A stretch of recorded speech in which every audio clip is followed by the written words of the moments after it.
नमस्कार, आप देख रहे हैं लोकसमत न्यूज। आपके साथ मैं हूं अजय स्वामी। न्यूज बुलेटिन में चर्चा करेंगे बीकानेर संभाग की दिन भर की प्रमुख खबरों के बारे में। खबरों की अपडेट के लिए जुड़े रहे लोकसमत न्यूज चैनल के साथ। चैनल को सब्सक्राइब करें, साथ ही बेल आइकन को जरूर दबाएं ताकि खबरों की पल पल की अपडेट आपको मिलती रहे। शुरुआत करेंगे खबरों की। श्री गंगानगर के पुरानी आबादी पुलिस थाना के द्वारा अवैध हथियारों के खिलाफ कार्रवाई की गई है और एक आरोपी को गिरफ्तार किया गया है। साथ ही एक किशोर को निरुद्ध किया गया है। एसपी आनंद शर्मा ने जानकारी देते हुए बताया कि गश्त के दौरान पुरानी आबादी पुलिस थाना ने श्यामनगर पुलिया से आरोपी राकेश उर्फ कालू राम पुत्र रघुवीर सिंह निवासी कोडिया वाली पुलिया के कब्जे से एक पिस्तौल 32 बोर की बरामद कर गिरफ्तार किया है तथा दूसरी कार्रवाई में गश्त के दौरान पीर बाबा की मजार के पास एक किशोर के कब्जे से पिस्तौल 12 बोर की और 3 जिंदा कारतूस बरामद किए गए हैं।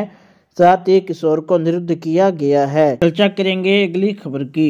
गंगानगर के भाजपा जिला अध्यक्ष आत्माराम टंड ने आज राजस्थान की कांग्रेस सरकार पर यूरिया के नाम पर किसानों को प्रताड़ित करने का आरोप लगाया है और उन्होंने तुरंत प्रभाव से कृषि विभाग से रबी की फसल के लिए किसानों को यूरिया उपलब्ध करवाए जाने की बात कही है।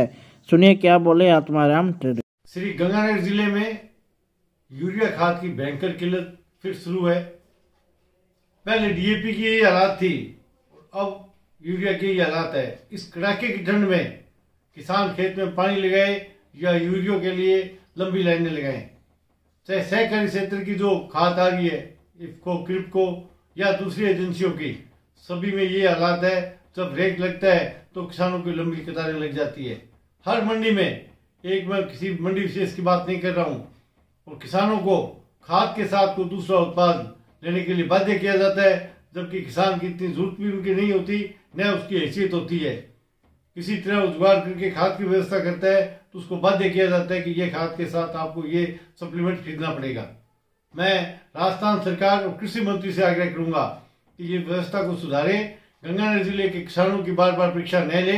भारतीय जनता पार्टी श्री गंगानगर मांग करती है कि इस व्यवस्था में सुधार नहीं हुआ तो कृषि विभाग और स्थानीय प्रशासन इसके लिए जिम्मेवार है। अगली खबर हमारी बीकानेर से। बीकानेर की महापौर सुशीला कंवर राजपुरोहित की अध्यक्षता में नगर निगम की साधारण सभा की बैठक का आयोजन वेटरनरी ऑडिटोरियम में किया गया।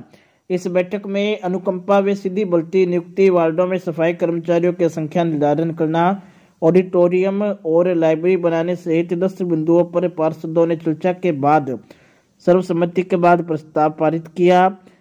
सभा के दौरान हंगामा देखने को मिला, जहां महापौर द्वारा वीर सावरकर को स्वतंत्रता सेनानी कहने को लेकर भाजपा और कांग्रेस में हंगामा हो गया। नगर निगम में लंबे समय के बाद आयोजित इस साधारण सभा में पहली बार सभी पार्षद अपनी अपनी समस्याओं को लेकर महापौर को प्रस्ताव देते नजर आए। साधारण सभा की आज की बैठक बहुत अच्छी रही है।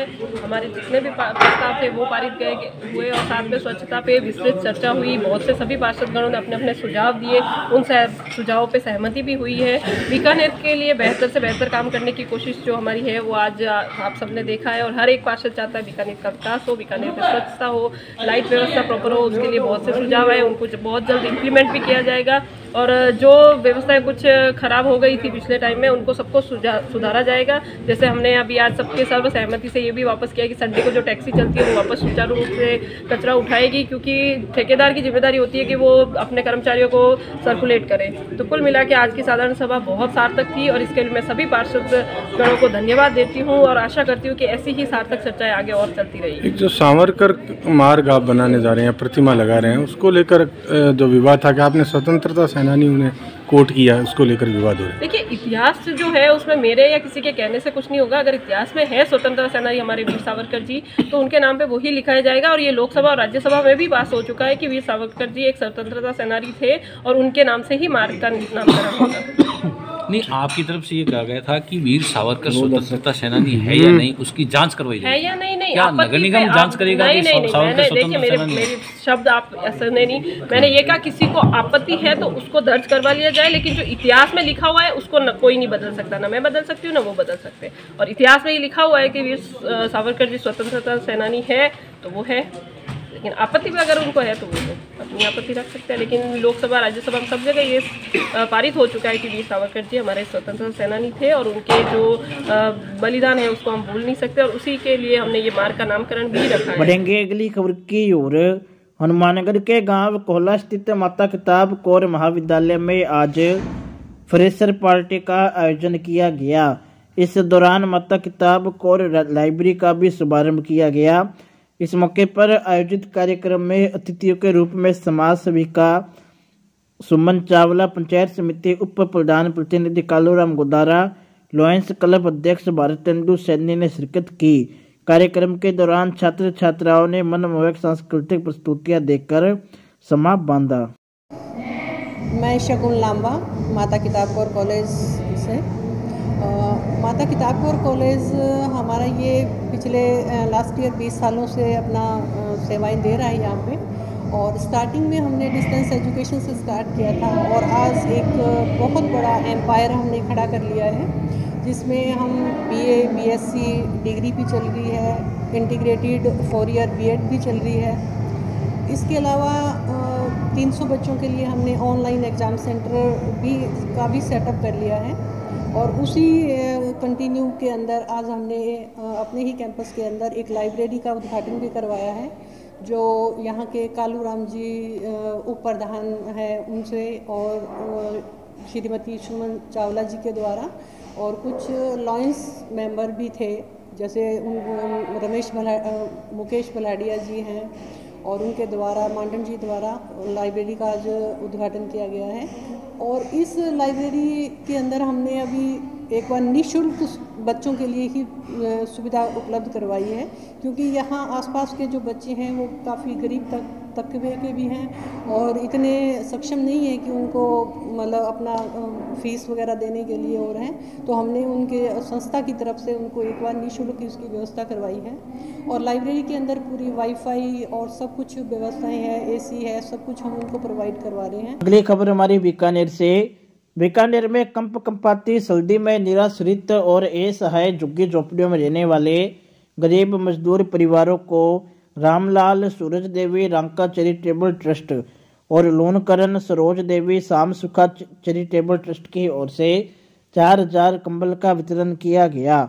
इस मौके पर संभागीय आयुक्त नीरज कुमार, भाजपा लघु उद्योग प्रकोष्ठ के प्रदेश से संयोजक महावीर रंका, भाजपा जिला अध्यक्ष अखिलेश प्रताप सिंह, समाज सेवी मोहनलाल कछावा सहित अन्य मौजूद रहे। सरोज देवी रांका चैरिटेबल ट्रस्ट और लोनगण सरोज देवी शाम सुखा चैरिटेबल ट्रस्ट द्वारा 4000 कंबल का वितरण बीकानेर में किया जाएगा और 6000 कंबल का वितरण 14 जनवरी को आसाम में किया जाएगा। कितने लोगों को कहाँ दिए जाएंगे ये कंबल? ये जहाँ जहाँ जरूरतमंद है, अलग अलग संस्थाओं के द्वारा चिन्हित किए गए हैं, वहाँ जाके दिया जाएगा। बढ़ेंगे अगली खबर की ओर।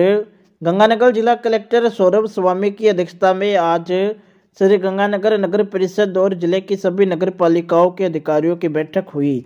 इस दौरान जिला कलेक्टर ने इंदिरा गांधी शहरी क्रेडिट कार्ड योजना, इंदिरा गांधी शहरी रोजगार गारंटी योजना, इंदिरा रसोई और राजीव गांधी शहरी ओलंपिक खेलों के संबंध में चर्चा करते हुए अधिकारियों को दिशा निर्देश दिए।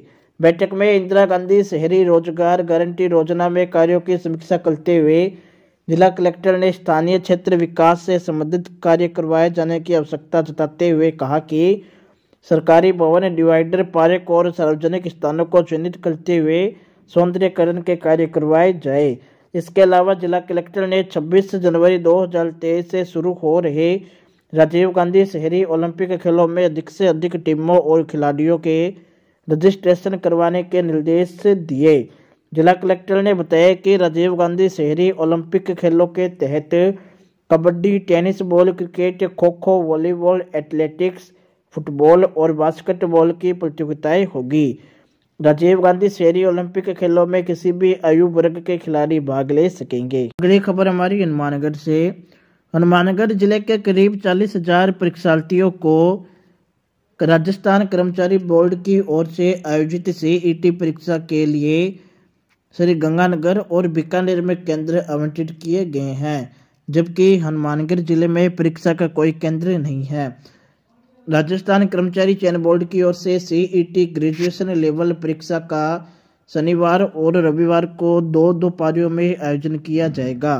पहली पारी का पेपर सुबह 9 से दोपहर 12 बजे तक और दूसरी पारी का पेपर दोपहर 2:30 बजे से शाम 5:30 बजे तक होगा। परीक्षार्थियों के लिए राजस्थान राज्य पथ परिवहन निगम की ओर से निःशुल्क यात्रा उपलब्ध करवाई गई है। राजस्थान कर्मचारी चयन बोर्ड जयपुर द्वारा 7 और 8 तारीख को सामान्य जो पात्रता परीक्षा का आयोजन किया जा रहा है, जिसका हमारे नज़दीकी सेंटर हैं जो हनुमानगढ़ जिले के अभ्यर्थियों के लिए सेंटर है गंगानगर और बीकानेर, तो जिसके लिए हम लोगों ने अलग अलग स्थानों पे हनुमानगढ़ जिले के अंदर जो भी स्थान है सभी के लिए हमने मुख्य स्थानों के लिए कंट्रोल रूम का स्थापना की गई है। कर्मचारी अधिकारियों के नंबर भी हमने सोशल मीडिया पे प्रसारित कर दिए गए हैं, ताकि जो भी कोई अभ्यर्थी है उनको कोई दिक्कत ना हो, कोई समस्या आए और तो उनको मौके पे सुधार किया जा सके। दूसरा, जो बसों का जो जितनी रिक्वायरमेंट होगी उस हिसाब से बसों का संचालन किया जाएगा। सुबह अर्ली मॉर्निंग 5 बजे से बसें स्टार्ट करके और आज से ही जा रही हैं और जब तक एग्ज़ाम चलेगा तब तक जारी रहेंगी। बीकानेर के लिए नौर से, भादरा से, रावतसर से, हनुमानगढ़ से और गंगानगर के लिए भी सेम पॉइंट से जा रही है, बसें जा रही हैं।